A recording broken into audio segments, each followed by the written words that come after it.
Hello and welcome to another special edition of Husker Dive. Joined by Chris here. We're gonna have an extra long episode where we just break down the whole season. We're gonna go our records. We're gonna go position by position breakdown, and we're gonna do just biggest storylines that we can think of. So just a fun episode for us to do. How are you doing, Chris? I'm good, man. How are you doing? Excited for the season. 2 days. Yes, sir. Yes, Come sir. I'm on, so come stoked. on. I'm so stoked. It'll be a good time. All right. So first thing I got. What have been so far your favorite storylines to follow in camp? Um, so they're both on the offensive side of the ball. I came in kind of to the offseason expecting the defense to just take care of itself. That wasn't really our issue last year, I would say. I would say the QB battle and the wide receiver room. To elaborate more with the QB battle, I think with Adrian, we lost a great leader, and Casey coming in and being a starter at Texas, he brought in that leadership mentality and role, and you hear all the coaches and all the other players talk about it. So I feel like that leadership isn't lacking, which what I was kind of nervous about. And then plus he's a dog, and him competing with Chuba is like you hear back and forth. Oh, they both had a really good day. They're Hmm. helping each other get better. And then we already know Logan and Heinrich and also Richie Torres. They're all dogs. So I like the depth at our quarterback position. I feel like we haven't had that depth in a couple years, especially with Adrian being the starter for 4 years. So that's what I'm stoked for is a new change of pace. And then also the wide receiver room, bringing in Mickey Joseph. Um, I have written down he says that he wants the six guys and he wants to stick with them. And he's always hyping up someone though. So it's like interesting to see who he's going to choose. But also to mention who he always hypes up is Brody Belt. I love the mentions that he's getting. So I'm interested to see how they use him because I feel like he wasn't really a name that we thought, oh yeah, Brody Bell, he's definitely a key role player. So I'm interested to see what it's going to look like for him. Yeah, and I think it's important too when you mention like the leadership in the quarterback role with Adrian Martinez versus Casey Thompson. I think they both bring like a super different type of leadership. I feel like Yeah, Adrian was definitely more of like a build everybody up type of guy, whereas Casey, what we've heard, and Mark Whipple likes this. He said he wants a cocky quarterback. We've heard that Casey's kind of like that. Like he's not afraid to get in guys' faces. He struts his stuff. And I think that that's just like a different pace for the Huskers, and maybe they need it. I don't know, but just something different. yeah, as he should. Like we've had losing season after losing season, so it'll definitely be something beneficial to have that change of pace. Yeah, I heard on the Go Big Redcast, friends of ours came on the show earlier. I heard on their podcast a while ago that they're talking about Casey, his leadership role, and how he can be like cocky or whatever. And they said they use an analogy that if your friend's in trouble and he's picked up at 3 in the morning, Casey Thompson's the type of guy that would drop everything and call you an Uber, whereas Garrett Nelson's the type of guy that would drop everything and come pick you up. Yeah, those are our two leaders. So that kind of like speaks to them pretty well. So yeah, Yeah. those are my favorite, I guess, groups storylines to follow throughout off season and camp. Yeah. I got some too. And I'll get into these deeper when we go into position breakdowns, but I wrote the running back room has been pretty fun to Yeah, follow for me. Just really the rise of Gabe Irvin. yeah, How quickly he's risen back up after his injury has been cool to follow. And Ramir Johnson, which we'll get into. And then the offensive line room has been cool for me. I mean, just figuring out where Turner Corcoran's going to go. The whole right. Donovan Rayola saga. Like some people love him, some people don't like him, and the whole puke gate. And then Yeah, just all of that has been fun to watch. And then the rise of Javen Wright, also known as I think he goes by Buddha Wright. He after having the clots last year, had to get surgery. Didn't know if he'd ever be able to play again, and now he's in competition for the starting role in that nickelback spot. mhm. So those are just three of the storylines that I've really liked to watch so far. Yeah. It's been a great off season, but I'm glad it's done. So Yeah, me too. It's time for football. yes, sir. All right. So now we're gonna get to our biggest concerns and reasons for optimism before we get into the position breakdown. So what do you got for your biggest concern? Um, I think you and I are kind of like going to be similar on this. We don't know Whipple's offense, Hmm. and we don't know how that's going to translate to our players. So would say that is, I wouldn't say that's as great as concerned as the O line is, because we know how inconsistent our own line was last year, and plus we lost Cam Jurgens, arguably one of the craziest freak athletes ever, to come through this school. And aside from his snapping issues, he was a great blocker, and I would say he was disciplined. So I'm kind of nervous to see how the discipline's going to be on the O line. I don't know how Rayola's, you know, hammering that. Um, so I would say those two would be it. You're not. I'm not really worried about defense, as I said earlier. Hmm. So all of my main focus is going to be on it's special teams too. Special teams was toxic last year. Oh my goodness. I pulled out so much hair watching. So just I don't even want to begin. But everybody knows what I'm talking about when I bring the Hmm. special teams up. So I don't know how that's going to look. Who's going to be returning and all that. So I'm just praying it goes well. So, but yeah, those are my biggest concerns. Yeah, I'd have to agree with those, especially you touched on Mark Whipple. So some interesting things about him that I found were that I mean, yeah, he's a proven offensive coordinator, but at Pitt, it took him 3 full years until his offense was really good. Before that, they were average at best. Hmm. So I mean, every year he had a little bit of improvement, but that first year especially, they might have been average or a little bit below average. I don't remember the exact numbers. Um, but I think it has potential to be a really good offense just because of the talent level we have. And also, I think Scott Frost's run game is really good. So if he can combine that with Mark Whipple's passing game and kind of like marry the two together, and not, I mean, that I think that has great potential, especially if they don't pass the ball 60 times a game. Like, I mean, Yeah. Purdue does it well, but other than that, on the Big Ten, I mean, Ohio State does it well, but especially the Big Ten West, there's not very many pass happy teams just because it doesn't really Hmm. work that well. So I Right. think that it all depends on if Mark Whipple can like kind of take some of Frost's run game and implement it, Yeah. and not just rely on the pass.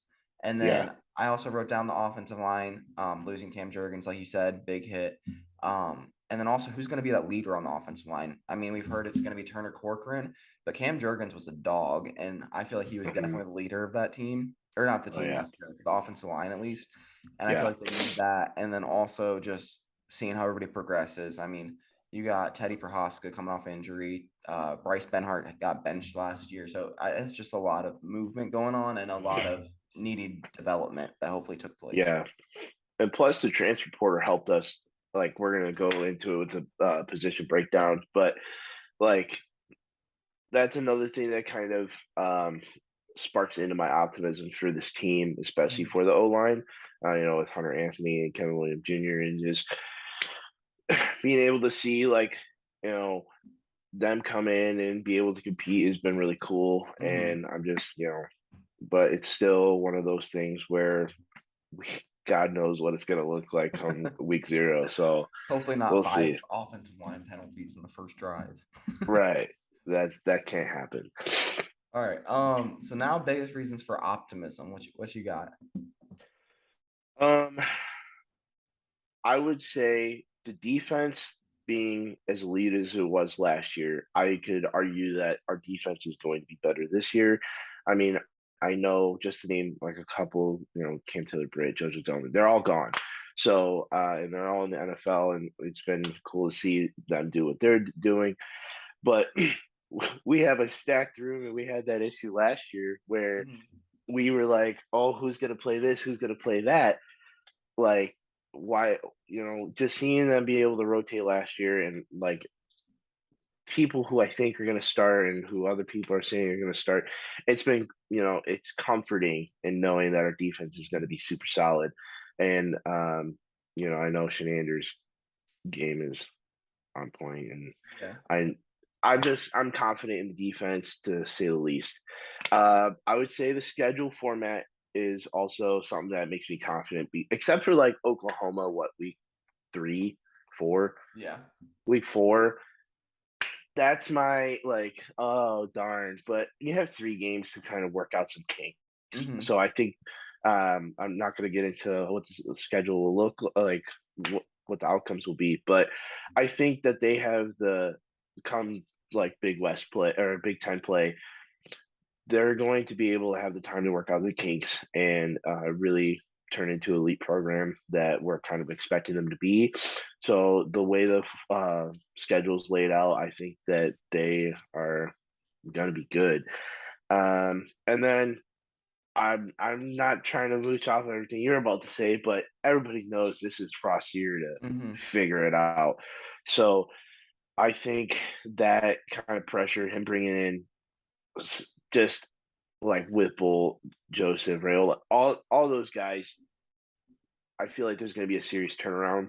Hmm. So and like you hear, I mean, we hear every year how good they are in practice, and how good we're going to be this year, and then we've been let down in the past. But knowing that Frost has to figure it out, jobs on the line type of thing, Hmm. makes me more confident in this team because they all know what's at stake for him, and I think they all love him. So I think that's my biggest, spark of optimism overall.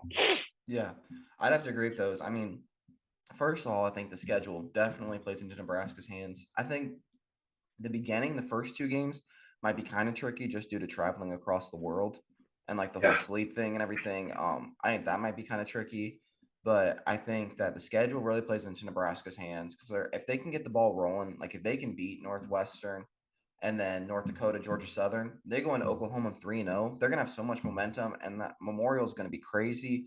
Hmm. And if somehow they can pull off that game and be 4-0, I don't know, like, then they're definitely going to go into the last 4 games, I would think, either 7-1 or 8-0. Because if they have that kind Hmm. of momentum, that would be tough to stop. So I think the Yeah, schedule really plays out 100%. nicely for them to be able to get some momentum and build off of it. Um, and then also, I think that the edge rushers are a big deal. Just because I don't think that Nebraska's really had that presence in the past. I mean, yeah, they've had Garrett Nelson and Caleb Tanner, but I feel like what we saw in the spring game and then what we've been hearing is that, like, especially Garrett Nelson just taking that next step and just gone crazy. And then bringing O'Shawn Mathis out of the portal, and then Jamari Butler's development. You have Caleb Tanner and you got Blaze Gunnarson's development. It sounds like we really are 5 deep there. And I feel like that's something Hmm. Nebraska hasn't had. Um, and then Frost back against the wall, like you said.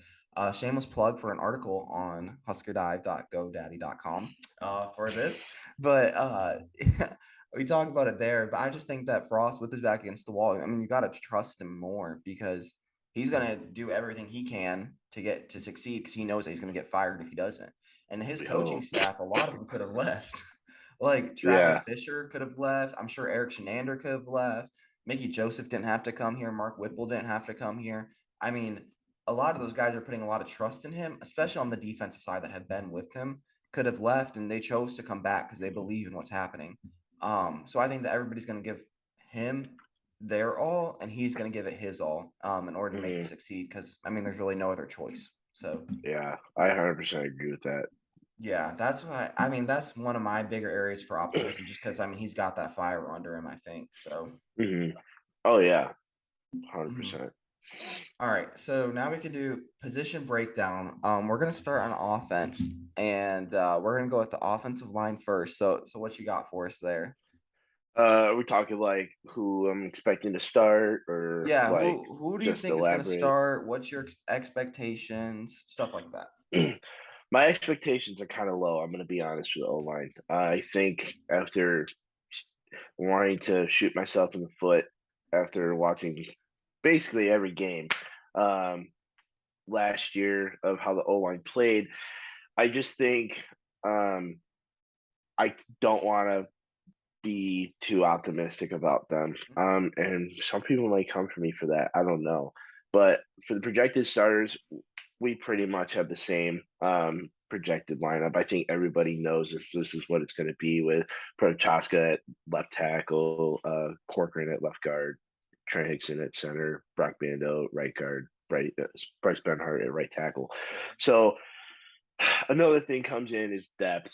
I mean, Hunter Anthony and Kevin Williams Jr. They come with experience, so I think that's good. I don't think the experience is 100% there with our O line. I mean, some, but not really much. And especially with losing a guy like Cam Jurgens who played every down, like you have that experience, and like you mentioned earlier with that leadership role. I don't know who's going to be that dude, but I mean, we'll see. I think that we have decent depth.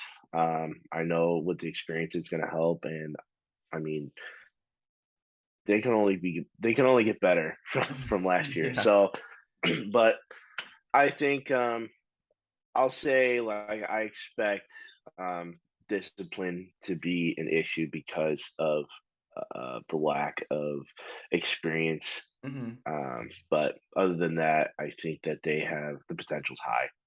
Yeah. I would agree. I have pretty low expectations for this group. Just because they were so bad last year. But I do expect improvement because they really only can go up. You can't get much worse than last year. No, And not at all. and I think that like you said, I think that our starting line, I mean, you have 3 top 100 recruits in there, and Teddy Prohaska, Turner Corcoran, and Bryce Brenhart. I mean, you have the Mhm. talent and the recruits, and then you have 2 six-year walk-ons.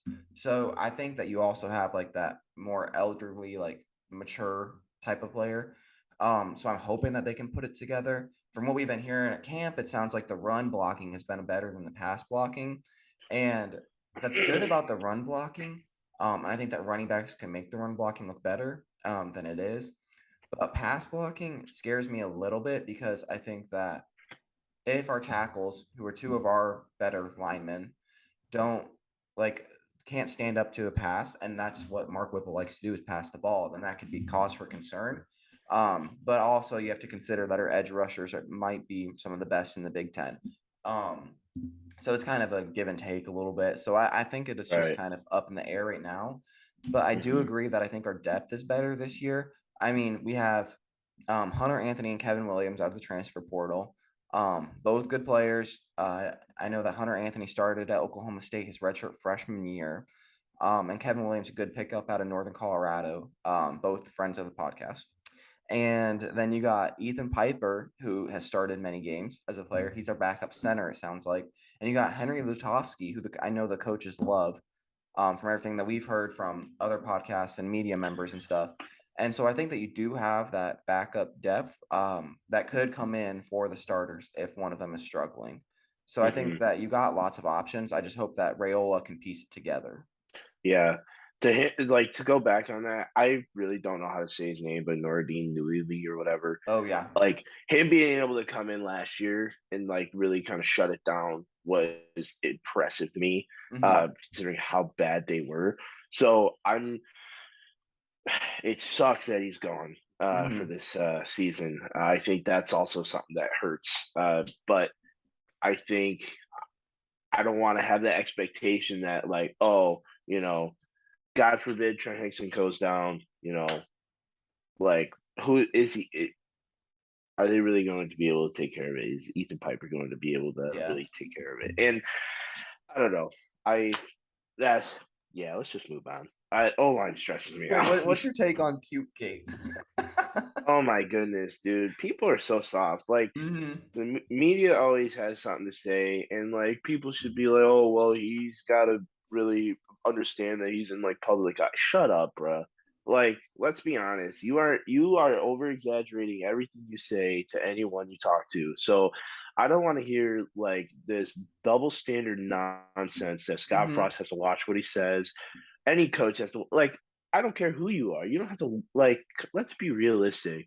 All right. I see some of the people on Twitter and I'm just like, who let you have an account? Give me your phone, dude. Like, this is ridiculous. I can't believe you're actually sitting here believing all this. Like, I don't know. Like, I think it's just people hating on Frost and Hmm. like just want him out. So it's just like, if you want him out, just leave. Like, we don't need you in this fandom. Like, Well, and it's it's like ridiculous. if you literally watch the video of him talking about this, first of all, do you know in the NFL, I was reading this thing that says offensive linemen sweat off up to 12 pounds a game in the NFL. That is ridiculous. Like they are working Yeah. hard. Second of all, I think that if yes, puking is not good for you, but I think if people have played sports, either competitive high school sports or in college, I mean, Mhm. people are gonna puke during hard workouts. Like, Oh yeah, yeah. it's not good for you, but like if you're going super hard, I mean, that just happens sometimes. Oh yeah. I Oh, mean, I I, I was a kicker, so I was not a like I'm not gonna say not important, but I was not on O line, D line, or anything. But watching like 2 minute drill when I played back in college, there was guys literally wanting to like die. Like it's tough. 2 minute drill, you're just going, going, going, going. It's the worst cardio ever. You're pushing against a 300-pound man. You know, it's it's rough. The and it's elements fall are rough. camp, Yeah, and it's 95 degrees outside. and Like you're getting 6 hours of it's sleep. yeah, it's tough, but that's what makes them elite Yeah, players, you know? and Like they disciplined. yeah. So I don't know. People just need to get their just I'm gonna keep it And PG, but Frost was just get rid so of their phone. he was being sarcastic. He was smiling when he said it and laughing. Like, oh my goodness, bro. He People was don't know how trying to to get read a the point room. across. Yeah. He's trying to say they're working hard. Yeah. That's literally that. I think anyone with two brain cells left can figure that one out. That's what he's talking about. But no, we got user 2448 saying, "Oh, he's bad for the program. He makes us look bad." Like, dude, nobody knows you. And like it's So Twitter is so dumb sometimes because you can't tweet on a quote that sarcasm is included. And some people are too stupid to realize when it's being sarcastic. And so if a media member just tweets out a blank quote that offensive linemen have been puking 15 to 16 times per practice, then without any context, some people are going to read that and be like, "Oh, what?" But it's like, "Oh my goodness, people just need to realize what sarcasm is and what exaggeration is." It was an interview and it was like flowing. I mean, I've exaggerated stuff before. Oh, yeah, it's really ridiculous. But what can you do? I don't know. That's just sometimes the I feel bad for stupidity of people. Frost. Yeah, I do too. But I mean, he's got to shut him up this year, and I think he's going to. So Yeah. once that happens, I want to see user 2448 or whatever friggin' go bury Oh, himself in a hole. yeah.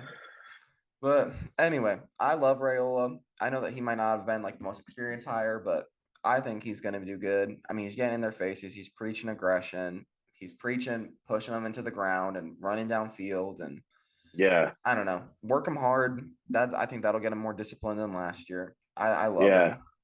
I don't know if you've seen, but the video of Cam Jurgens for the of, like playing with the Eagles, him just absolutely Yes. rocking people. I think he was like that. He was that dude He's a last dog. year. And so like I think that these guys had someone to look up to in him. Hmm. Beef jerky, he's that dude, like that's such a sick name just for one. But two, I think that they like know what like Nebraska football is all about. So I think I would say Cam Jurgens was Nebraska football. And Hmm. I think him being gone like sucks, but I think that they have, that instilled in them because I'm sure Cam has ripped into them, get Yeah. like tell them to get their stuff together. So we'll see. Yeah. That's a big gray area that I don't know I think much we'll see about. improvement through the year too, but Yeah. we'll Oh see. yeah, with Biggest that's my anything. biggest position of concern. But Oh yeah. yeah. All right. Anyway, moving on to tight end. What are your expectations for this group and what is your too deep? Because I feel like that can get a little bit tough. Um, it's gonna be hard to replace Austin Allen. Hmm. I think. I mean, Vokalek's a dog. I think. I mean, just injury issues. I don't know. Like, I don't. I also it could be known. I don't know personally, but when Fedoni's going to be back, so I think like the optimism would be much higher if Fedoni was there. Hmm.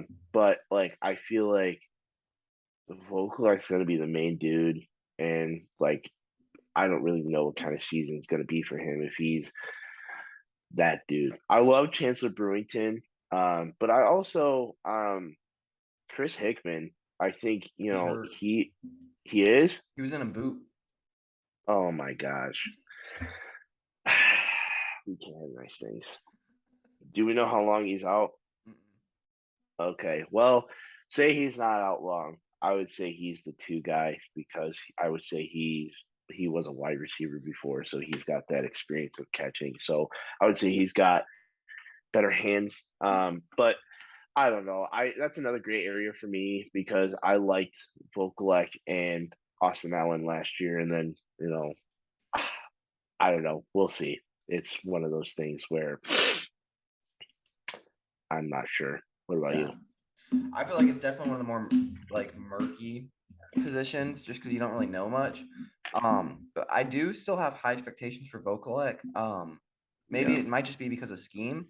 Because I mean, Mark Whipple does like getting the ball to tight ends in the red zone, first of all. So I think that'll help out with Vokalek. And then also, I just think that last year at the beginning of the year, everyone was talking about two tight end sets with Vokalek and Austin Allen, and like comparing the two as being pretty equal.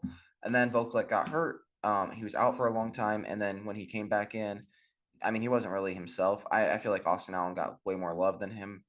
Might be because of his injury. I don't know, but anyway, I think that Vokalek still does, in my eyes, have high expectations. And also being named a captain, I have a Mhm. little bit higher expectations for him too. And then for the second tight end, I feel like I don't know. I think it can be packages. I mean, Chancellor Brewington last year had that crackback block that he would come in for on the goal line. That was just, Yeah. dude, that was It was wild. gorgeous. It was gorgeous. And then Nate Borkacher, the walk on from Nebraska, he has I think he will do pretty well because Mark Whipple's talked about him and fall camp Mhm. thought that he was a scholarship player. So I think that he will do well here because I mean he took the first reps on the spring game too. I mean Vokalek didn't play, but Nate Borkacher was up first, so we'll Yeah. see. I do have high expectations, and then I think that they do, even though they're injured, have pretty good depth. And then once Fedoni comes back, I think they can take a whole nother step forward. Yeah. I think like I said, if Adoni was there, it'd be a different story, but that's Mhm. why it's just a gray area for me. Yeah. All right, moving on to wide receiver. First question: do we have a Yes. 1,000 yard receiver? Uh, if we do, it's Trey Palmer, but I don't think we are going to. I think we have so many guys that I think it's going to be too difficult. Hmm. And like you said earlier about the O line, and they're better with run blocking instead of pass blocking. I don't know how it's going to be. I mean, we can only rely on footage that we see from snippets at practice that, Hmm. like, we know, like, Casey could get it to them. And, but that room is so deep, dude. It's Hmm. like, I don't even know, like, I would say no just because of the depth there, but I wouldn't be surprised. The talent is there to do so. Let me say that. Yeah, I would agree. I don't think we're gonna have 1,000 yard receiver just because that is tough. Yeah. Having 1,000 yards is pretty elite. I do think though that we're gonna have two 700 yard receivers. And Trey Palmer and Marcus Washington. Because Marcus Washington has been getting a lot of love. Played with Casey at Texas and then transferred here, and it sounds like he's having a great camp. And Trey Palmer, Casey has said, is his favorite target. So I think that those two will both have over 700 yards. Is my hot take. But I do think that it's a very deep group. So Yeah. who do you have for your top six wide receivers? Um. Let me see here. I have them written down. So I would say Palmer and Washington, and then I like Isaiah Garcia Castaneda. Mm-hmm. He's like the only issue has been like you hear it every press conference. Oh, he hasn't played football since last year. Yeah. So I don't really know what that means. I don't know if that means he's out of shape. I don't know if that means he's like struggling to understand the playbook, but I know he's a dog and I know they know he's a dog. Mm-hmm. Um, but I would say, he's gonna be starting uh, on Saturday. And then Alante Brown, um, we know that Mickey Joseph has brought the best out of him with coming in. So, and there was he just didn't really get the looks that I feel like he deserved. Yeah, I agree. Not that many passes, and so I don't know. He's fast, so he could be like that nice little slot. I we'll see. And then I would say Brody Belt just because of the hype around him. There can't be hype around him and he doesn't play. It makes no sense. So Mm-hmm. I'd say Brody Belt. I'm locking it in Okay. 100%. So I would say those are my six. Oh wait, is that No Omar five? No, that's Manning. six. No Omar Manning because I feel like he'll definitely play, but I don't I don't know. I just feel like the hype of him coming in, everyone's like, oh, he's gonna be that dude, and Mm-hmm. then he wasn't that dude. He caught some big key passes last year. I won't lie, but I feel like he was supposed to have the year that Samori Toure did, Mm-hmm. and so that's why it's just kind of on the back burner. I know he's a dog, don't get me wrong, but I feel like he's just got to kind of prove himself, especially from like stepping away from the team for himself, and um, just yeah, we'll see. What about you? I got first I got Trey Palmer. I think if we do have 1,000 yard receiver, it's him. Then I got Marcus Washington starting as well. And then I got Oliver Martin being the third starter. Just he's gotten a lot of love from Casey and from Mickey. And I feel like his name is mentioned every time they talk about receivers. So I got Yeah, Oliver Martin there. And I think last year against Illinois before he got hurt, he had over 100 yards that game. yeah, And then he got hurt and he wasn't the same the rest of the year. But if he's healthy, I feel like he's good. And yeah, then after that, I got Omar Manning. I feel like he's gotten more love recently, and Mickey even yeah, praised him specifically when he was down to everybody else. He praised Omar. And then I got Alante Brown and Isaiah Garcia Castaneda. Um, and I just think that Alante Brown, like you said, hasn't been getting enough love.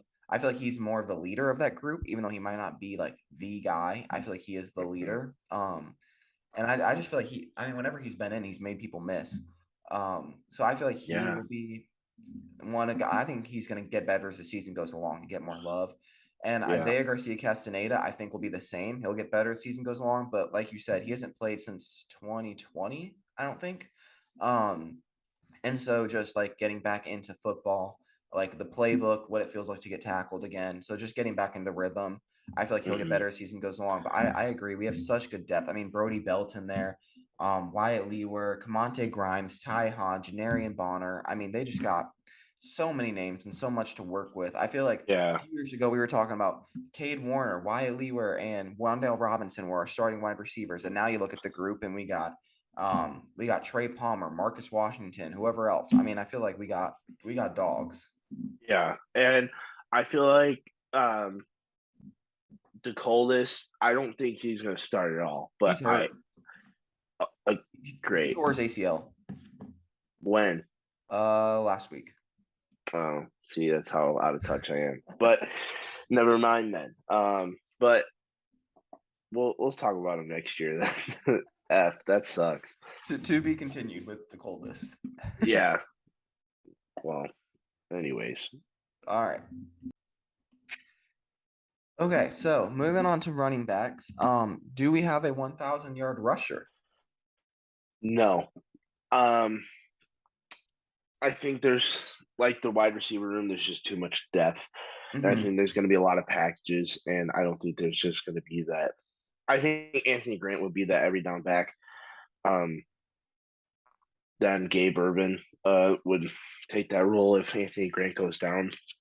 But like Jack Cassian, he's going to be you know, that serious power back, goal line package, And then Ramir Johnson's going to be that Debo Samuel type of dude. Mm-hmm. Um, he's got the hands, he runs routes well. So he can also run the ball.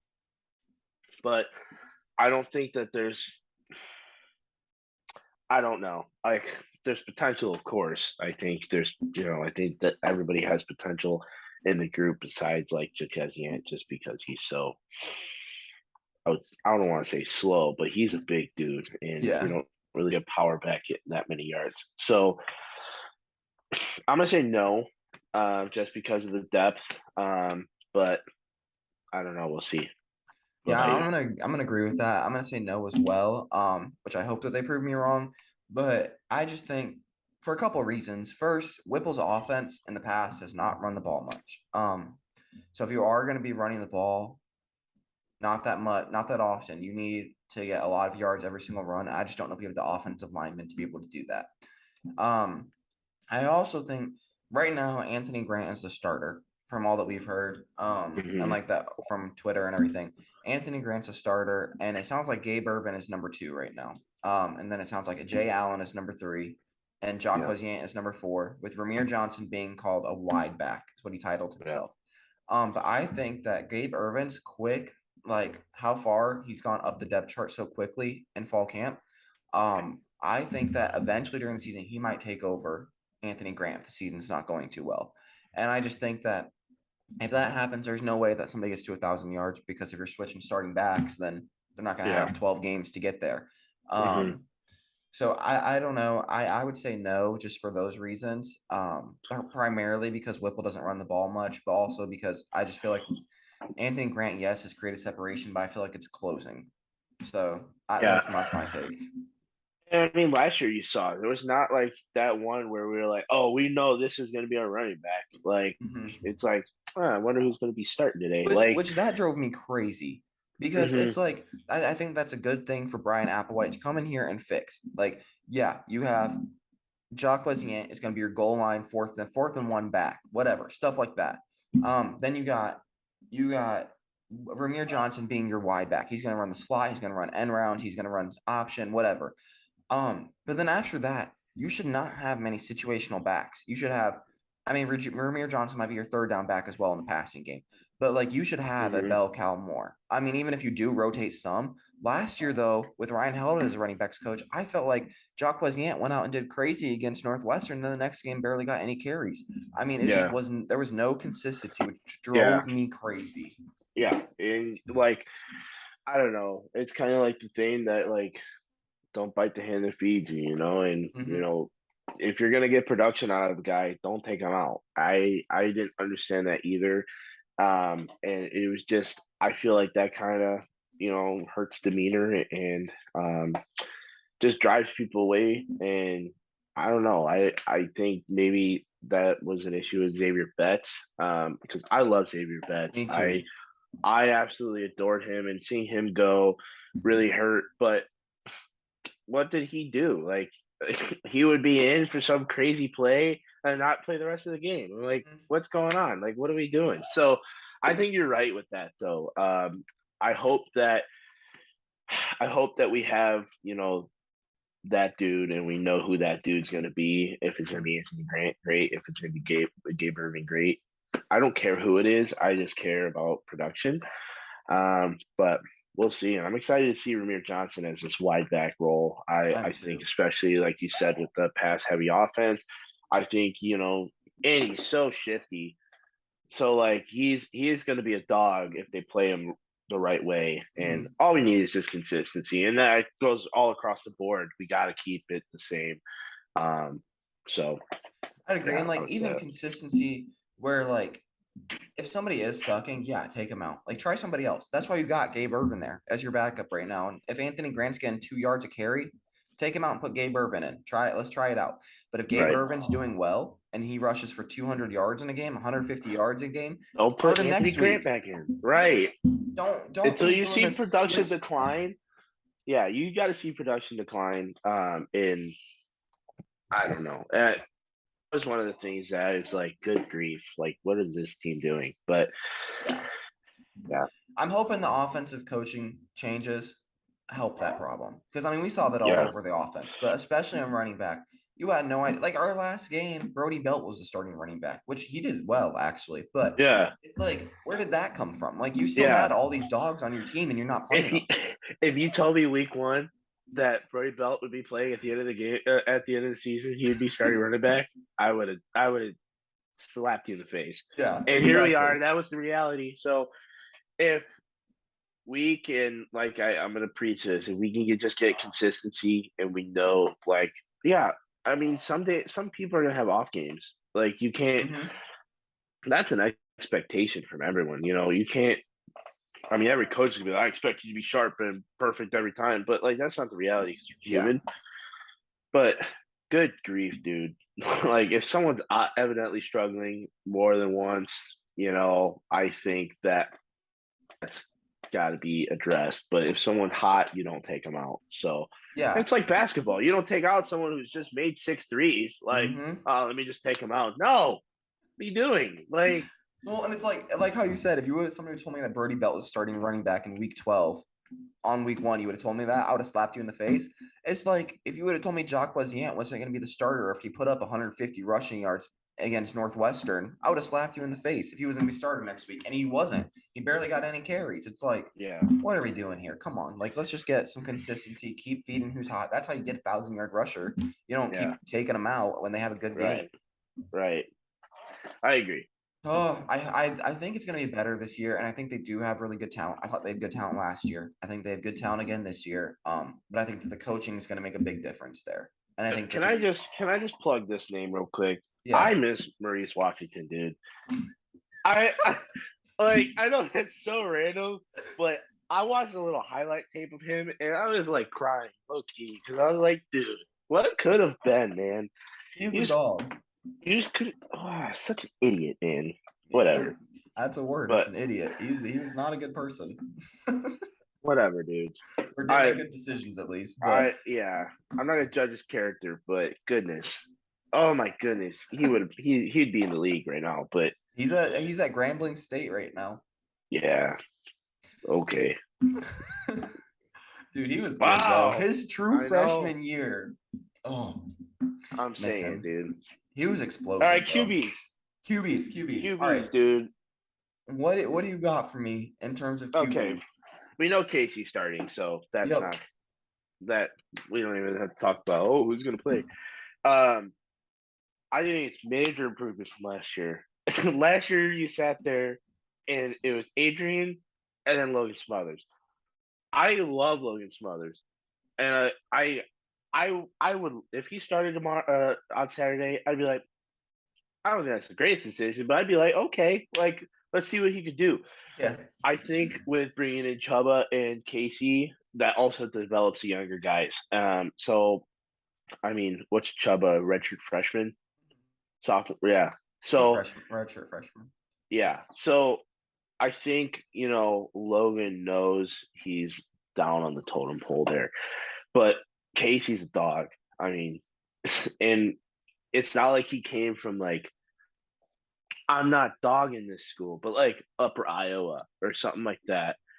He came from Texas. Like I'm gonna sit horns down, but like that's that's Orange that's down, a team. baby. If you're starting for them, you got to at least know what's going on. You know what I'm saying? Mm-hmm. So like getting him was good.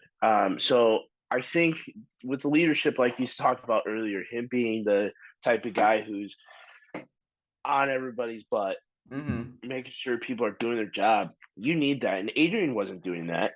No, he He would was do it at like, times, but not consistently. no. And look, I'm gonna get hate for this. I don't care. Adrian has no clutch bone in his body. He I doesn't. I I love him. Like it truly broke my heart seeing him go, but I knew it had to be done. But golly, some some of the things that like I just be sitting there like put Logan in. Like I don't want to see this anymore. And oh my goodness, what's his face? When Luke McCaffrey was here, I wanted Luke to start. Like it was just years and years of like the same guy, and like I'm not gonna dog him because he was kind of the heart and soul of the team. Yeah. And like I think everyone in Lincoln loved him. Okay, but 4 years of that wasn't. I mean, Fourth redshirt quarter freshman year. blunders. Yeah, like I know I'm not gonna get into it because everybody knows, but it's just Mm-hmm. like it's. I mean, I want to say it's improvement, but we won't know until like week 6, and Yeah.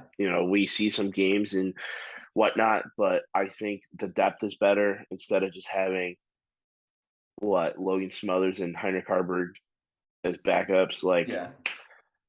two I good quarterbacks, but like it's no Chuba Purdy. And then oh my goodness, Richie Torres, dude, his arm is crazy.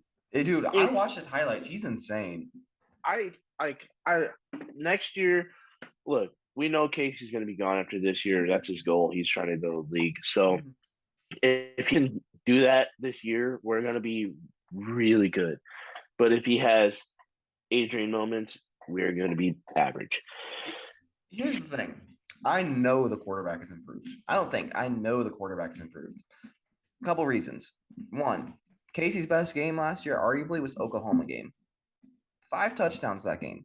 Horns down, first of all. But second, he shows up in big games and in big times. He was talking, I think it was with Steve Sipple, but I'm not sure. Maybe it was just an interview. I don't know. But anyway, Yeah. he was saying that he's most calm during the biggest games, which is what we need because I feel like it was the opposite with Adrian. Yeah. And also, he had his thumb surgery this offseason, and apparently that made him much improved because he could actually grip the ball. Like Drew Brees, I was reading, sat out, I forget how long, but a long time with the same injury that Casey had because Drew Brees couldn't grip the ball. Casey played through it last year and still led the Big 12 in passing touchdowns.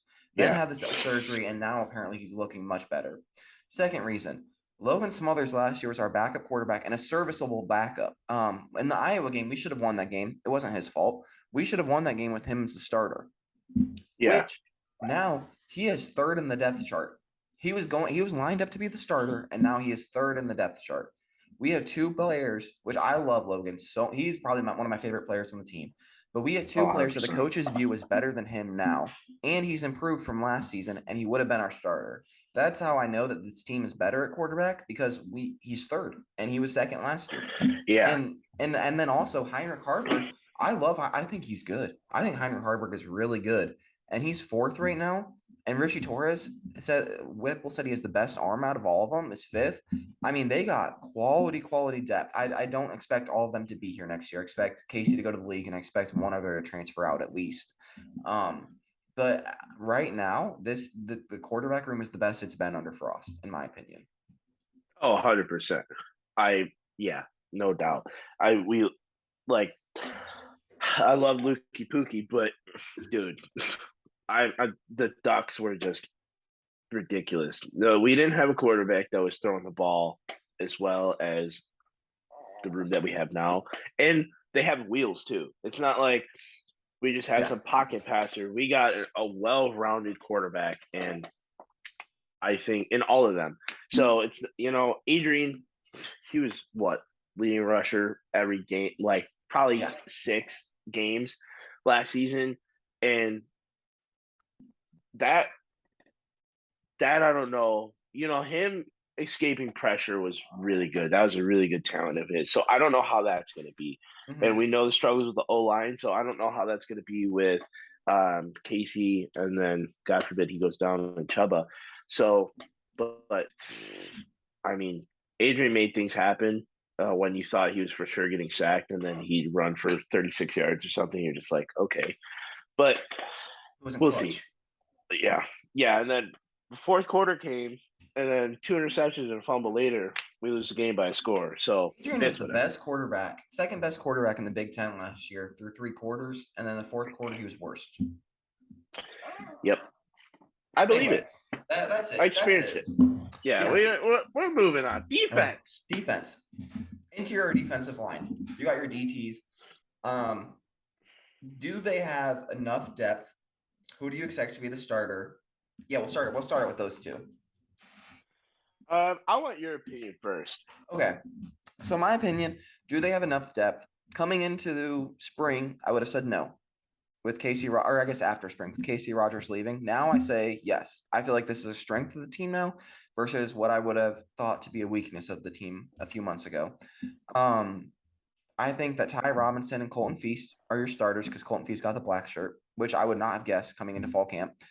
But that to me at first I was like, oh crap, like what are we doing here? But now I kind of see it in a brighter light because that means that he outplayed Stephon Wynn, Devin Drew, and Nash Hutmacher. Um, and I don't think the coaches would put him in there and given the black shirt if he hadn't outplayed them. Right. For depth, yes and no. I don't think that Mike Dawson necessarily loves his room with the young players that are there. I mean, I think that you got Ruquan Buckley. Shout out, he came on the pod. Shout out, he's from the 616 Grand Rapids. He played in my conference, but he's a dog, I think. But outside of that, I mean, you got Jalen Weaver, who's huge. I feel like he's a Damian Daniels type project. He's got to get in shape, and once he does, he'll be a dog. But I don't think that they have an immediate depth if it weren't for the transfers that they brought in. But with Yeah. those transfers they brought in, I think it really bolstered that that position and brought them up to an area of strength and what would have been an area of weakness in my eyes. So who's starting? Ty Robinson, Colton Feast. They're the two that got the black shirt. Yeah, I agree. And I think I mean losing Casey Rogers leaving was just kind of like I was like, dude, what? Yeah, I was so shocked. I was so shocked. I was like, okay, well, that's fine, I guess. I don't know. So, but like, I think you hit it on the head. I think in pretty much every position, the portal saved us. So, Mm, and for sure with the interior D line, and I'm excited. I'm excited to see what this defense could do. And yeah, dude, I'll leave it at that. I love Ty Robinson. I I do know too. I know he's got a little spice to him. So we're gonna see it.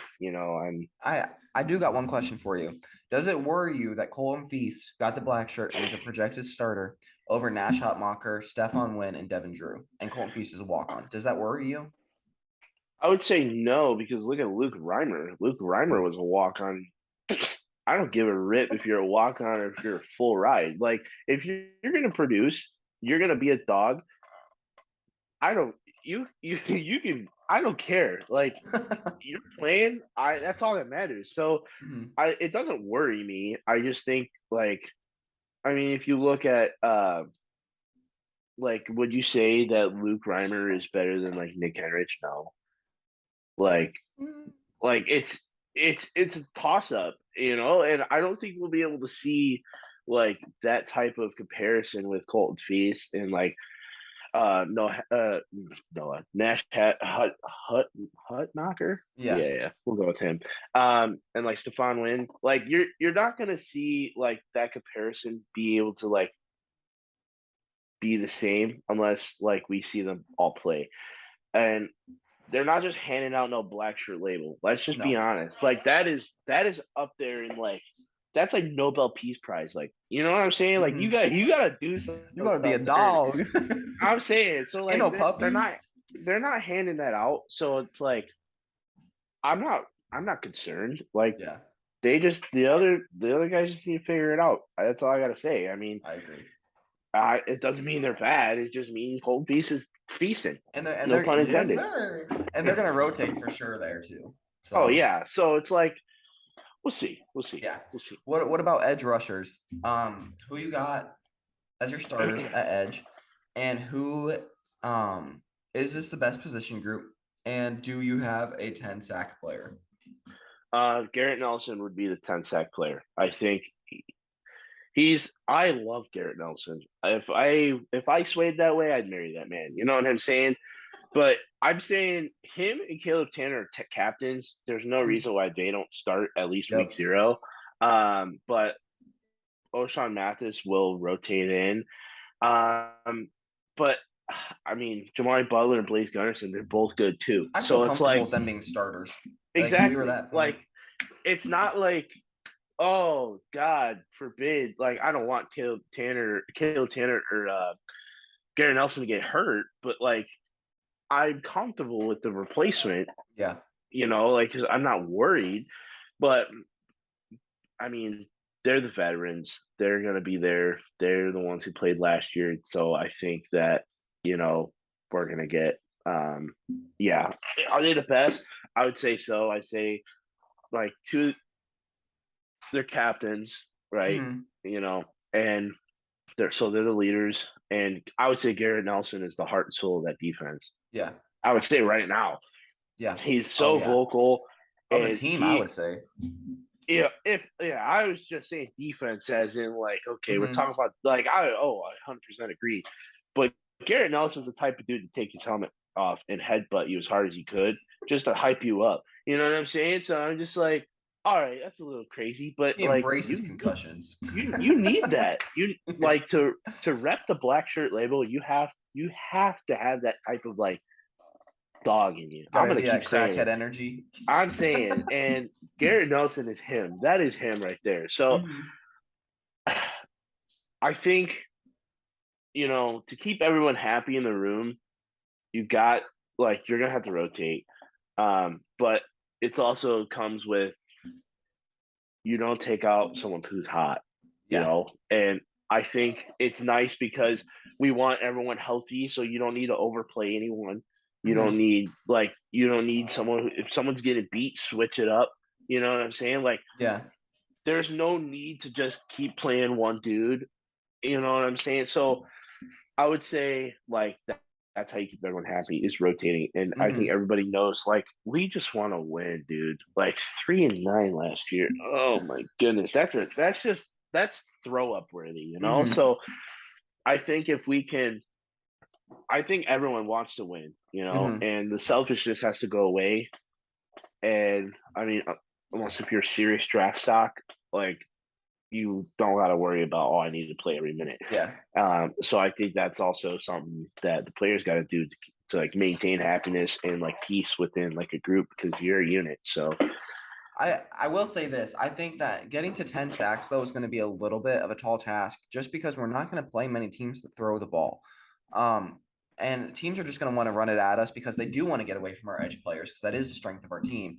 But I do think that if we can stop the run and if our offense can score, basically, if we can get the lead early in these games, that is going to be so important. The first quarter is because our edge rushers are so good and it's going to force the other team to throw the ball.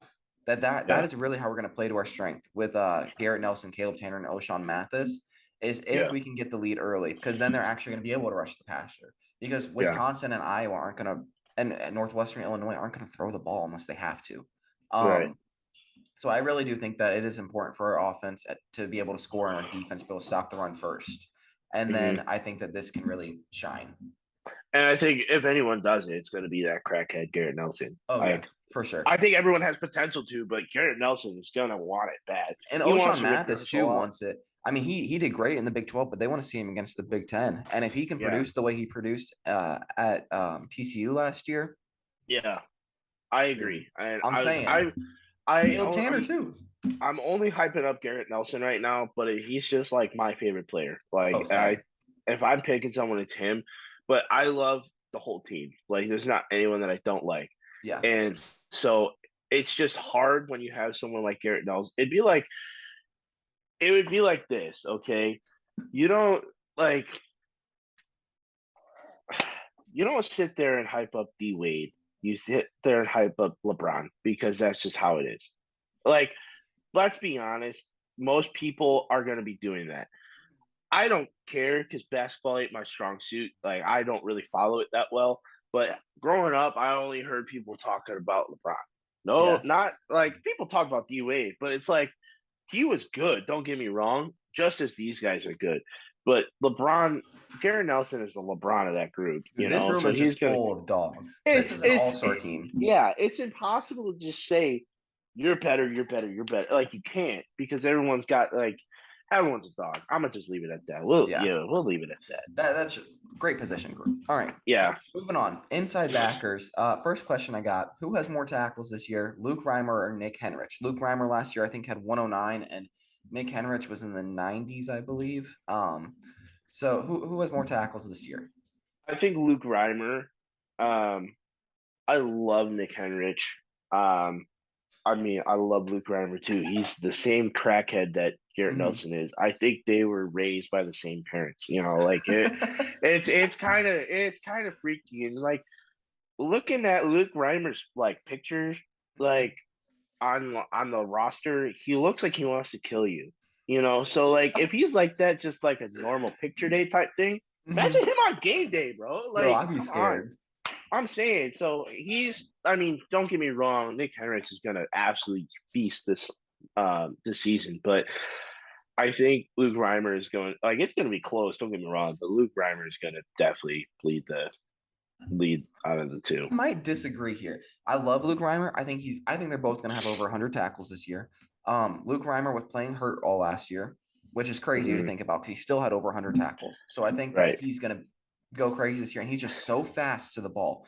But Nick Henrich, I believe that last year was his second year getting significant snaps. Yeah, it And was. it was either his first or second, and I just feel like his experience is really going to help him out this year. He's a little bit bigger body than Luke Reimer. Yeah. I just think that he's going to. I think they're both great. Like I think we have some of the best inside linebackers in the Big Ten. Um, but I think they're both gonna have over 100. I think Luke Reimer or Nick Henrich might edge out Luke Reimer just a little bit this year. All right. And then Rude also said he wants to rotate more here. So which player or players are you keeping your eye on to get in the game? I think Garrett Snodgrass. Um, I I mean, look, our defense is just stacked. Okay, Mm-hmm. it's not like I'm uncomfortable with like Ernest Hausman. Like, no, I'm not. Like, I don't know. I'm gonna be honest, and like, it's one of those things where, um, I sit here, scratch my head a little bit, and like, who would be the next man up? I really don't know. But I like Garrett Snodgrass. I think he's an absolute animal, so I would go with him. But um, I don't know. I don't know how they would rotate because I'm telling you, Luke and Nick both have like some crazy amount of stamina. Yeah, Okay, they and really like do. they don't want to come out. They Yeah. don't, and like they produce while tired. And like you said, Luke was hurt and he played. So it's Mm-hmm. like, how do you replace that? You know what I'm saying? So like, and we haven't seen these guys play. So you know what I'm saying? Like, I don't know. I'm There interested. there is one player I think that's going to get in. Well, Tiva, multiple players I think is going to get in. But yes, Ativa Maga Clement. you love him, I dude. love this man. Yes, sir. He when he came out of JUCO and we got him, I watched his film. The Nebraska coaching staff the other day made a joke that he didn't know how to play football when he got here because all he did at his junior college was rush the passer. But that dude is a freaking missile. Like he just goes Yeah, to the ball. And he I think he's going to get in, and I would love for him to get significant snaps here. Not that I want yeah, anybody like not that I mean I think that Luke Reimer and Nick Henrich are great, but I would love to see Va yeah, Clements get in the game and just be a dog because he is yeah, so good to me. And also he had a great spring game. He did better in coverage in the spring game than he did in the previous year. And I just think that he's just a dog to me. I hope that he gets significant amount of playing time. And then they've also hyped up Ernest Hausman a lot as a true freshman, which is pretty good because Garrett Nelson started as a true freshman. So if you're getting love at that age, especially on defense in a linebacker spot where you have to have a bigger build, I think that's pretty it's a good compliment for him to have. oh, Um, 100%. but I love this position. I think it's our up there with our edge rushers is the best position on the team. I think they have great Yes, depth. And I think that they're 100%. both going to have over 100 tackles. And I think Vaughn Clements is going to get a good number of sacks this year. Oh, okay, okay. I'm saying. All right. Nickelback, the JoJo position. Can they replace JoJo? And if they can replace him, how are they going to do it? And who do you got as your starter? JoJo's irreplaceable. Okay, like he's JoJo. Mm-hmm. Like I don't. I'm gonna leave it at that. I think Isaac Gifford is gonna get the nod. Like Mm-hmm. throughout the season, I think he's good. He Mm-hmm. is a football player. He comes to play. Not that um, Javen Wright or Chris Colaveric isn't, but like I don't know, dude. I think Isaac Gifford is one who edges them out. But we'll see. I mean, I I agree. I think Isaac Gifford is the guy right now. He looked good against Wisconsin last year. I believe he started out as a safety when he got here. yeah, And Javen Wright's a little bit bigger than him, a little bit lengthier. What I could see happening is, I mean, no, you cannot replace JoJo. no, But like situational, like if Isaac Gifford plays more in coverage. And then you have Chris Kolarovic, who is an inside backer, can play more during the run. And I feel like Javen Wright's your sweet spot in the middle. I feel like though as the season goes along, that Javen Wright's going to get more time with Isaac Gifford, like, and it's going to even out a little bit more just because he hasn't played football in so long, but he's in the conversation to be a starter. Is just kind of it's saying a lot about him. Yeah, So I think that he has a lot of potential, but right now I'd say that Isaac Gifford's definitely the guy. yeah. And I feel like it's like I would say that's our weakest position Mhm. of the defense. So I don't know. Whoever is going to produce, whoever's going to come to play is who I want to play. So, but I don't And make none of that them got a decision. black shirt. Yeah, so we'll see. I think our back is against the wall with that position group. So, and losing someone like JoJo is just so difficult, Mhm. especially who is a big key part of our defense, forcing fumbles and The worst. interceptions and all that. So, like, we'll see. We'll see. JoJo went no puppy. Oh no, he's a dog. He is a dog. All All right, right, quarterbacks. cornerback. I got a little bit of concern here. Um, I think that our top three great cornerbacks. I love Braxton Clark. Don't think he gets enough love, but our starters are probably going to be um, Quentin Newsome, which I think is a good quality cornerback. Yes, he's He's good. he's good. And then I got Tommy Hill as the other starter, but I think that Braxton Clark might start the first game. I don't know, but I think Tommy Hill by the end of the season will be the starter, just because he has such high praise from both Shenander and Travis Fisher, saying his name could be on the wall. Um, Hmm. so I think those three are great, top three cornerbacks, solid. After that, though, There's who do no you one. have? You have Taven Right, Lynham as the fourth corner right now, and I mean, if somebody goes down with injury, you're not going to be able to rotate much. right. And oh, dude, that's it's so hard because like I Cam Taylor Britt was my favorite player last year. Okay, like he was dog. All right, absolute dog. And so I don't know. He's another player like JoJo. You can't be replaced. So I agree with the concern there because the depth isn't there, and I feel like we had the depth last year where we were like, dude, like Braxton Clark, why isn't he? You know what I'm saying? Like, Mm-hmm. but now it's like, oh God, like I hope we don't have to just rely on Braxton Clark or I don't know. It's going to be interesting to see what they do, but we'll see. That I I do don't. trust Travis Fisher the most, though, out of any assistant coach. So I think he'll Yeah, get it figured out. yeah, I agree. I agree. But I mean, we'll see. I think that it'll be interesting. Hopefully, nobody goes down with injury in that group. Right, you can't. Yeah, You can't, or we're really hurt. yeah. Okay, so now for safeties. So I find safeties pretty interesting. I feel like there's a five-man competition between Marquise Buford, Mile Farmer, who are the projected starters. But then you got Omar Brown, Deshaun Singleton, and Noah Pola Gates. What do you make of this competition? Um, I think Noah Pula Gates has just been. I feel bad. Okay, we've had just an elite defense, and like he is also elite, and I just feel like if it ain't broke, don't fix it. That's the type of mentality that it's been with them. So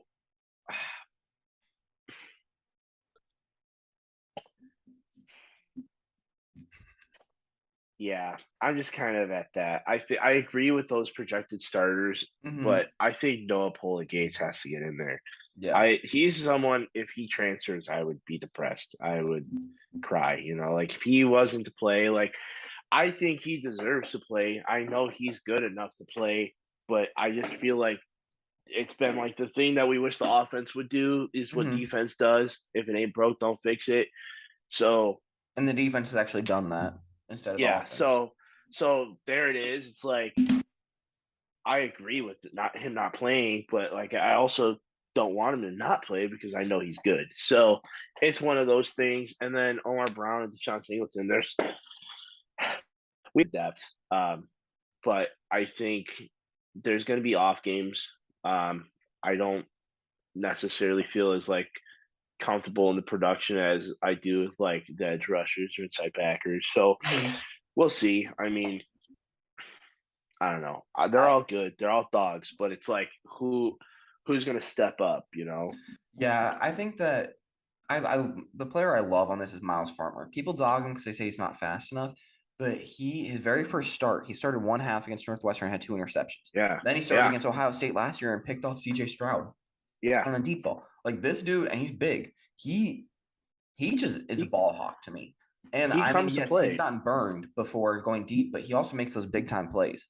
Yeah. Um, and then, like you said, with Noah Gates, I love him. He was one of my favorite. I think he was my favorite recruit in his class. Watching him in the All Star game or the All American game, I remember watching. I was like, "This is our dude." But then, I mean, he just hasn't panned out yet. I love him though. I remember his freshman year after a game. There was a tweet, a video of him just lifting in the weight room after the game, and I was like, "This man needs to get on the field," but it just Yeah. has never worked out. And then I was surprised, honestly. I love him. I want him on the team. I was surprised he didn't transfer because, I mean, even his girlfriend on the volleyball team transferred.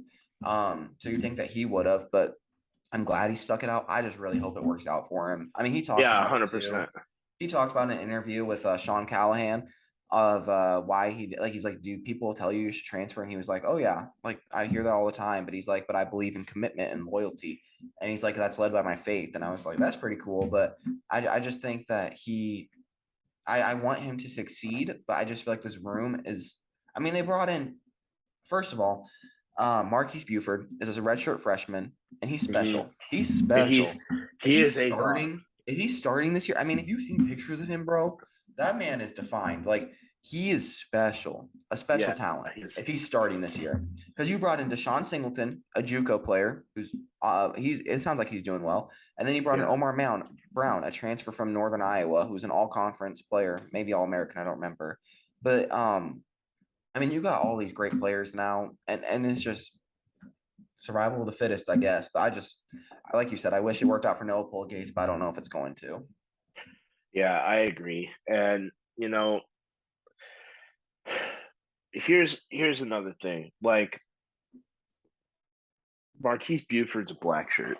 All Yeah, right. So he he's I mean, I was excited about him when he committed. So I think that we're gonna just have to let it pan out and just kind of hmm see how the season goes. God forbid someone gets hurt. I'll never wish injury upon anyone. Um, uh, but unless it's Tanner Morgan. But I think I don't know. I think that's just a group that I just feel for, hmm especially Noah Gates, especially with his situation. Great dude, if and what he had to say, but I'm happy that we have that type of talent. So we'll see. yeah, I'm just gonna leave it at that. We're gonna see. We're gonna see how it pans out because we always make these assumptions of how the season's gonna go. And dude, like I'm not speaking this into existence, knocking on all types of wood over here. But like Miles Farmer, what if he doesn't produce? You know what I'm saying? yeah. Like that could very well happen.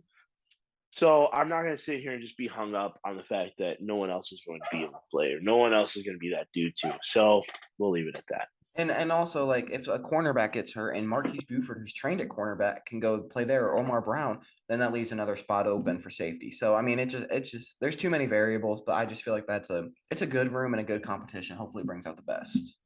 Yeah, I Um, agree. Special teams. So, is there any way to say like are these transfers the biggest deal on the team? Yes, I think that good grief, dude. Like I remember the spring game 2 years ago that we went and we were watching the punts, and I was like, "What the heck, dude?" I was like, "These This are NAI terrible." and this NAIA punter Chris right here is a better punter. I was about to send my tape in because I would have been starting for them, but like, I don't know. Bringing in Brian Buccini, I think is kind of a godsend. Okay, Yeah. we need that fourth down QB type of thing. You know what I mean? hmm And he boots the ball, which is important. But I think, dude, the pressure that it'll be playing in Lincoln is going to be next to like none. Like it's going to be you can't compare that to playing FCS. I'm Yeah. sorry. Like I'm not going to knock FCS, but like it's just different. So we're going to see and like those variables when it comes to the mental aspect of playing football, especially punting and kicking. You like shake a little bit, you screw up your drop. hmm Okay? And you like I only know this because of some experience, but like then that leads to a shank, and then we're back to last year's special teams. I think that um I don't know. I'm excited because just like the O line, there's only room for improvement. And Bill Bush. Yeah, I I just get headaches thinking about last year's special teams, dude. Like not knowing where the ball's being kicked, blocked punts, like, dude, that it Safeties on just punt can't happen. returns. Yeah, it's like you. I don't know what we're doing. So I don't know. What's your take? I, I'm gonna I stop complaining. I think that this is going to help a lot. I think that Brian Buccini, shout out to him, he came on the pod. I think that Yes. he's a great punter. He won FCS Ray Guy Punter of the Year. Yeah. So that's obviously a good thing. I do think that it'll be harder with the lights on. And I think that Timmy Bleak Road at kicker, hopefully he pans out. I don't know. I don't really know much about him, but they brought him in, and I think that having Bill Bush as a special teams coordinator fully devoted to it is going to help out a lot. I think Yeah. that, and also we got to transfer long snapper. Like every single position on special teams is filled by transfers, including returners. Yeah. Because I want to get your take on this. So Anthony Grant right now is the kick returner projected, Yeah. and it sounds like Trey Palmer and Tommy Hill are close for punt returner. But Trey Palmer almost specialized in punt returning at LSU. Like he was great at that. But it sounds like Hmm. Tommy Hill might have the slight edge right now. What's your take on that? I think I don't know. I think that I haven't seen. I think it's gonna be all different if you see it all in full. So like, Mm-hmm. I wish I was able to see like what it looks like in practice, how they're catching the ball, how they're following with like direction. But I mean, look, I'm always going to preach this. I don't care if you're supposed to be the best player in the world. I don't care if you're supposed to be the worst player in the world. If you're going to play right and if you're going to play hard and you're going to like produce, then I want you to be the one playing. Okay. Mm-hmm. Like it's different than LSU. So, like, I mean, Trey Palmer, if he gets beat up by Tommy Hill, that's fine. But Yeah. it's nice to know that there's two dogs at that That aren't position scared to because return a ball and don't call for a I fair was about catch to every say, time. because last year, this is all we saw. You know what I'm saying? Or they just let it bounce, Yeah. and it would just be like, dude, like Yeah. catch the ball and run, It's And like, I don't know. We'll see. I think it's one of those things where we're just gonna have to wait and see.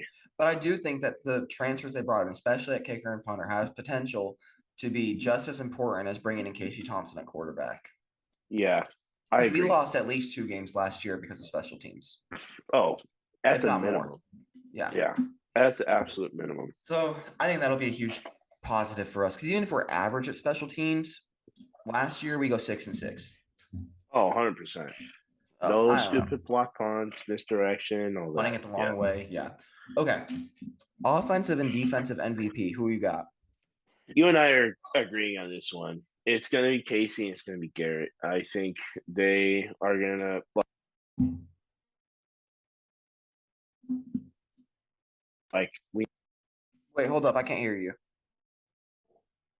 What? Oh, I can hear you now. You're good. Hello? Yeah, you're good now. Oh, that was so weird. Okay, interesting. My AirPods like disconnected and connected and whatnot.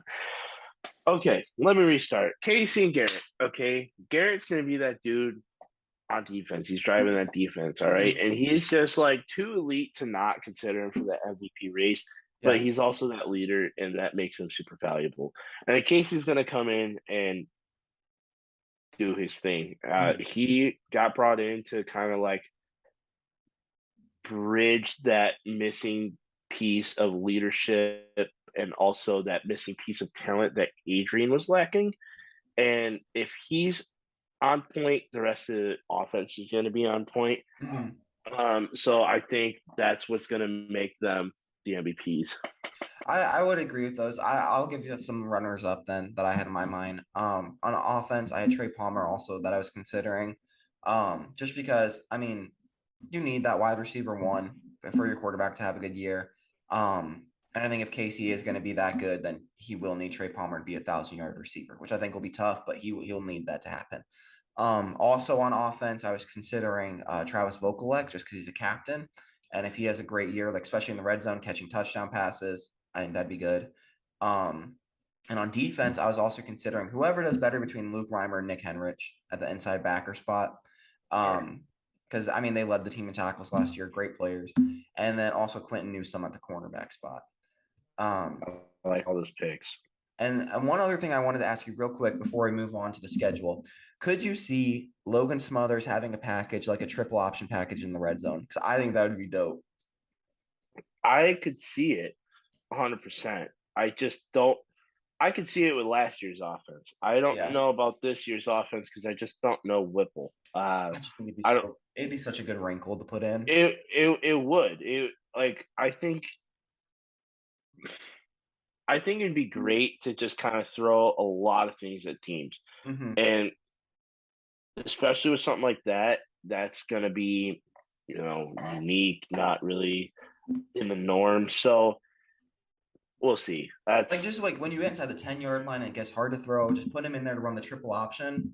That'd be tough. Yeah, it would be tough. Oh, I would like to see that. I agree, but God knows if that happens. All right. Let's move on to schedule. So our schedule is Oh, I'm excited. Northwestern at Ireland, home against North Dakota, home against Georgia Southern, home against Oklahoma, home against Indiana, at Rutgers, at Purdue, home against Illinois, home against Minnesota, at Michigan, home against Wisconsin, and at Iowa. With bye games before the Indiana game and before the Illinois game. So I just gotta ask. First, we're gonna go through and we're gonna rank these in difficulty, not who we think is gonna win, but just in difficulty. Then we're gonna go through and come up with our what we project wins and losses, which is Right. always tough before the season starts. But hey, we're gonna try. All right. So just give me your first. We're gonna go by three. So give me one being the easiest game and 12 being the most difficult. What is your 1 through 3 easiest games? I would say North Dakota is number one. Okay. Um, and then I would say Northwestern, then Georgia Southern. Okay, we're actually different. I got Georgia Southern as my easiest, just because. And then I got North Dakota at 2, which I switched those because North Dakota's coming off after we get back from Ireland, so I think that might be a little transition again with the sleep and everything. And then I have Indiana as my third easiest, because it's home after a bye week, and we'll get into Northwestern later, but that's why I have those three. I agree. Like I see your point, and I can get behind it. I What have you got? Indiana at my 4, Okay. and then I have Rutgers at 5 and Illinois at 6. I kind of put Illinois at that 6 because I don't think it's going to be difficult. They just can't figure it out against this team, I guess. But I think they got shown up last year and they were caught with their pants down. So I think it's a revenge game, and I think like we'll get into it more, but I think that's what kind of makes it not necessarily harder. I was going to put it higher up, but they're playing like Rutgers. Like, come on, you know Yeah. what I'm saying? Like, nothing to really worry about. Yeah. What about you? I got Rutgers as my fourth, which a lot of people are saying is a trap game. I don't know why. Rutgers is not good. Going to Rutgers is not that hard of a stadium to play at. Anyway, I got Rutgers at 4. I got Northwestern as my fifth toughest game. Because we just have never been good in season openers under Frost, and I think that there's so much pressure on this game that this is one that's just they're just gonna have to tough out and grind out, and if they get that win, it'll make the season easier. And then I got Illinois at 6, which is after a bye week. But Yeah. Uh, we pretty much are similar the rest of the way through. okay. Well, we are. I have Purdue at 7, Iowa 8, Oklahoma 9. Like Yeah. we have the same kind of difficulty for the rest, Which and I find kind of interesting that we both have Oklahoma at 9. I have the same, yeah, obviously, like you said, Purdue, Iowa, Oklahoma. But Oklahoma to me is going to be easier than the last 3 teams just because they have a new coach. It's a home game. If we beat Northwestern, we'll have so much momentum going into that game. I don't know. I have them at 9 though as well. I mean you can argue Oklahoma and Minnesota could be flip flopped, but I Hmm. think at that deep of the season, it's going to be a really real push towards Big Ten West title. Hmm. So then it's more money on the line, and I'll could elaborate more, but I think that's why Oklahoma is above the Minnesota game because I mean that's a rival. I mean they're both our rivals. Don't get me wrong. I say there's more of a rival with Oklahoma, but Yeah. there's more on the line with the Minnesota game, so it makes it more intense. But Oklahoma's going to be there's less pressure to win that game, but it's a tough team to beat. Yeah. All right. So who do we got for 9, 10, or 10, 11, 12? And then Minnesota, Wisconsin, Michigan. Yes. I think definitely the toughest thing is going to be going to the big house and trying to show up a team who's going to be ranked top 10. Hmm. Um, but I mean, we'll see how that goes. I'd agree. And I think that, I mean, Minnesota for me is a tough game. I honestly almost put them above Wisconsin. I like Minnesota this year. I hate saying that. I hate PJ Fleck, but I think they're going to be good. I think Nebraska is always going to have trouble with them just because of the style Minnesota plays. And they just play hard. And I mean, it's toward the end of the year, and I think that the way that it's going to go is like, I mean, especially the reason I did put Wisconsin harder than Minnesota is because of where it lines up on the schedule. Wisconsin's the 11th game. And I think that that's going to come after Minnesota and Michigan, which are two tough games. So I Right, think that it'll be tough at that point. And then Michigan, like you said, last time we went to Michigan, we got killed. right. It's just tough to win in the big house, especially Michigan's coming off a great year, and we should have beat them last year, but it'll be tough at Michigan. Disconcerting signals. Yeah, right. Oh, goodness gracious. Right. Whatever. Oh my gosh. Okay. Let's go through game by game and give me your wins and losses. So week 1, Northwestern. You got that as Uh, a win? yeah. I like the first, I think everyone expects the first three games to be a dub. They're not great teams. I think the thing, like Georgia Southern, we'll start with Northwestern. Yeah. Not a good team. They're not as bad as last year. Um, but I mean, there's just nothing special. We killed them last year. What, 52-7? Something like that. Like, But yeah, it's just tough though because it's the first game in Ireland, and yeah. Northwestern does have a quarterback battle going on right now. So there's a little bit of like mystery behind them, but I don't know. I think Nebraska should win. Nebraska has much more talent than them, but it's just going to be hard, especially like with our new coaches trying to gel together everything. Game 1, I wish that we had that game in North Dakota flipped, but it is what it is. I think it's a dub though, like you said. So Yeah. And then North Dakota, they're just bad. Like, I'm sorry. it should beat an FCS team. Yeah, they're not North Dakota State. They're North Dakota, so they're not good. Yeah, W. Georgia Southern, they brought in that new head coach, so they're not going to be doing the triple option anymore. So I don't know. It could have been a slightly different story if they did the triple option, but I don't know. That should be Should win. yeah, that's not a game that I'm really patting an eye at. Then we get to OU. Mm-hmm. They're also expected to be 3-0. And like you said, they brought in a new coach staff, and they're like they're going to be good. They're going to be the best team that we see at this point in the season, all the way up to arguably like Michigan. So I would say that's going to be a loss. But I think it's going to be by one score. Classic Yeah, Nebraska don't yeah, don't loss. be don't be giving us that. Um, but I truly think it's going to come down to the wire. I don't know if it's going to be a super high scoring game. I really don't know. But I hope they prove me wrong. I hope special team balls out. I hope everyone does their job. But I truly think that like OU is going to have the edge. But we'll see. If they won, I wouldn't be surprised. Like if we won, I wouldn't be surprised. But Yeah. I'm I expecting OU to win. I'd agree. I think that Oklahoma's going to get this win. I think a lot depends though on this Northwestern game. I mean, if Nebraska comes out and beats Northwestern, then takes care of North Dakota and Georgia Southern like they should, Oklahoma, I think is going to be a great game. It's going to be a Yeah, packed house. It's going to be a crazy environment in Lincoln, big noon kickoff. It's just going to be a huge game, and I think that that game will be really close. I think if Nebraska beats Northwestern, I think that game could go either way. But I would give the lean toward Oklahoma. Whereas if Nebraska loses to Northwestern, I think this game might be a blowout. I mean, this team is gonna. I mean, I don't roll say they over. give up, but they it would not It's be gonna looking set good the for it's Scott gonna set the Frost. tone for the rest of the It'd season be like for it'd be sure. like Illinois last year, and I think Yeah, that. I mean, I would hope the team would come back and fight, and I'm sure they would. But I just think that they won't have nearly as much momentum, and the crowd won't right. be as crazy if they lose that. I mean, going into that game 3-0 would be wild. I think that they could have a good chance to win that, but I'm giving it Yeah. to Oklahoma right now. And then IU, Rutgers, I think we both are going to expect a dub. Um, Yep. like I think most people are going to.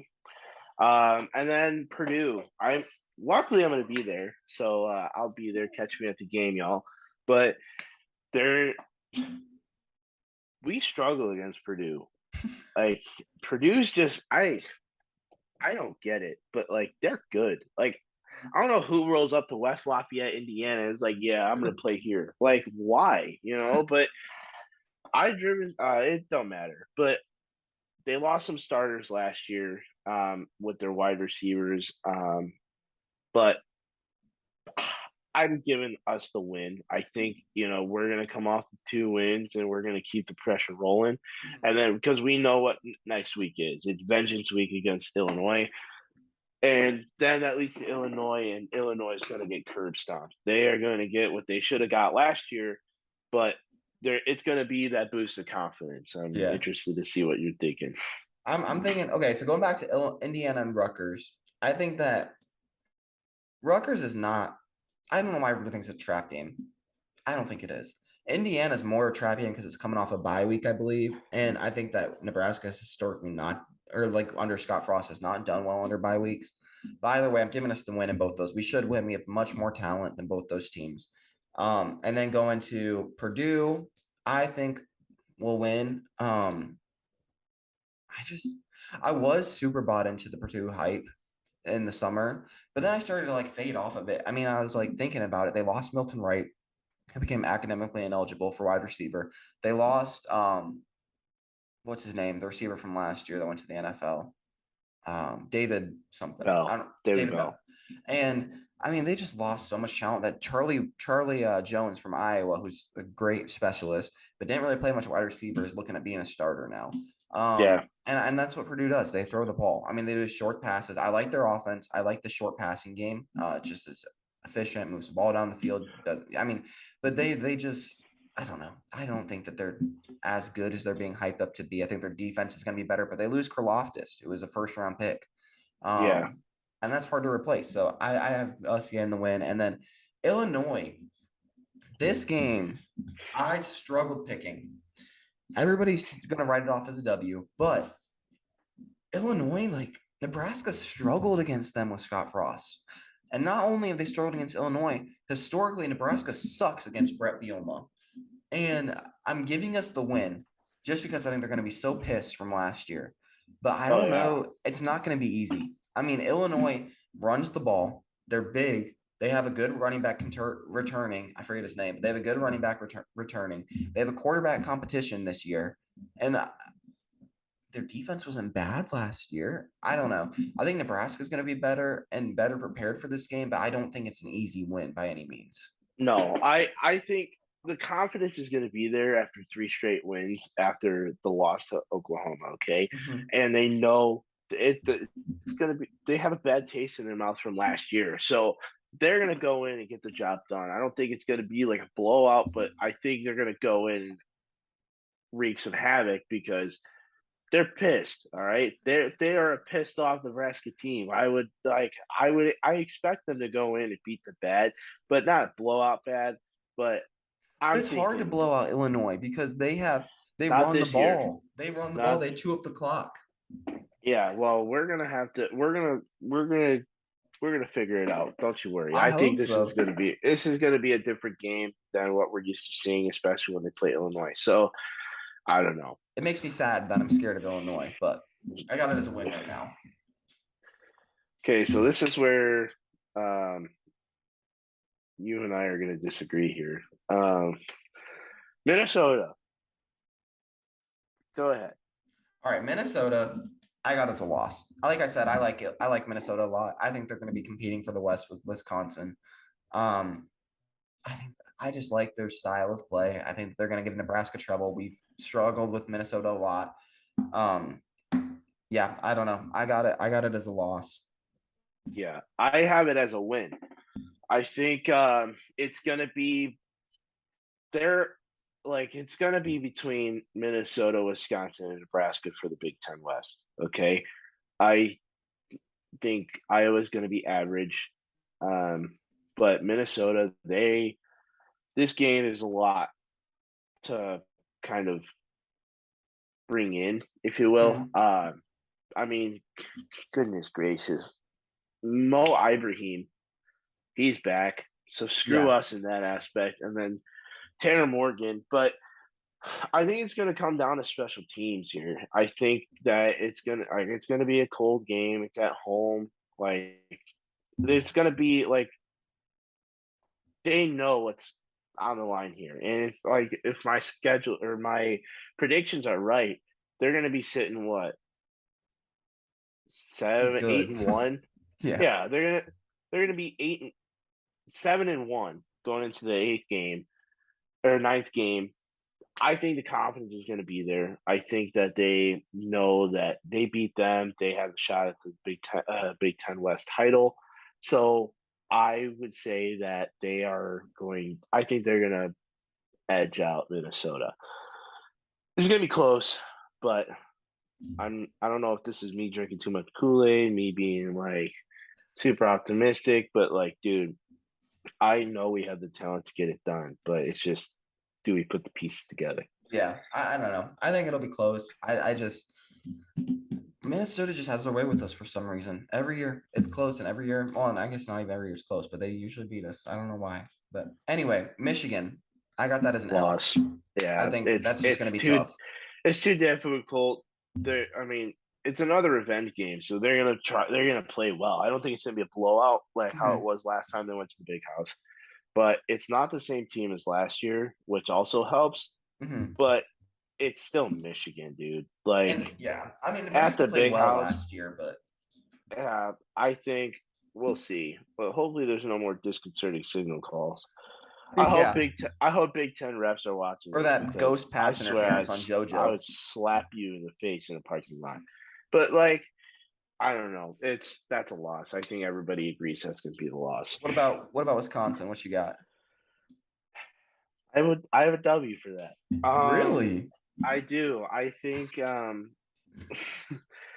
yeah, everyone's probably sitting here like, what is this kid on? But no, I think that it's going to be a rough game.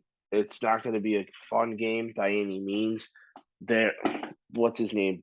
Braylon Braylon something. Allen. Yeah, oh my goodness. I think he's 18. 18 though. Yeah, but like he's a dog, and that O line is crazy. Okay, but Graham Mertz is nothing special, and I feel like if we could stop the run game, I think we can win. If the run game gets stopped, what's Graham Mertz gonna do? He's not gonna do anything. Okay, like he's he is the Luke McCaffrey of Wisconsin. Okay, so I think that we can edge out a win against Wisconsin if we stop the run game. But if the run game isn't stopped, we're gonna lose. I But I would agree. I think that Wisconsin, Braylon Allen, the amount of times the commentators last year said he was 17 and made a point of that. I can't wait to hear how many times they say he's 18 this year. And then and they I don't know. Our offense always finds a way to do well against Wisconsin. Like our offense produces, but our defense always struggles with Wisconsin. And I just think that we're not going to be able to stop the run again this year with yeah, against them. I think we have a good defense, but Wisconsin just Braylon Allen's just a beast. I don't know. I think that'll be tough. What about um, what about Iowa? we both agree it's gonna be another revenge game. It's Yup. big rivalry game. And I think if they limit the turnovers, like unlike last year, it's going to be a W. I don't think it's going to be a terribly difficult game, but special teams is going to have to play. I know it's going to be a game where it's going to be a lot of field goals, and a lot of punts, because that's just the nature of that game. And if that happens, then we're solid. But if it doesn't, then we're not looking at a pretty game and a pretty result. But I I would think we're going to agree. finish the year at 10-2. That That's a hot take. that is a That hot that's a take. that's a hot take. I know everyone's expecting like 8-4, 7-5, but Eight, 10, and 2. I think if I'm being dead serious right now. I think if they lock it in and keep the confidence to build on it, we'll be fine. Shoot. That's better than fine. That's Rose Bowl fine. Yes, sir. I got us winning to Iowa. Iowa fans talk so much trash, but it's like we've been it's been so close every single year under Frost against Iowa. It's come down to the last Yeah, drive.